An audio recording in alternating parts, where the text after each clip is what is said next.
procedure កមួនបាទនេះសាច់កមួនណាសាច់បាទនេះម្ដុំនេះទៀតphết procedure វាមាន5ដុំបាទ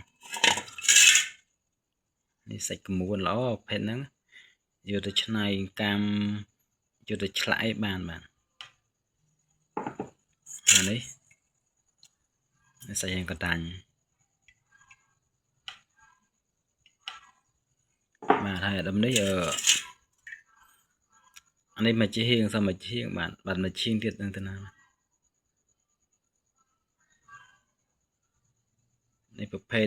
procedure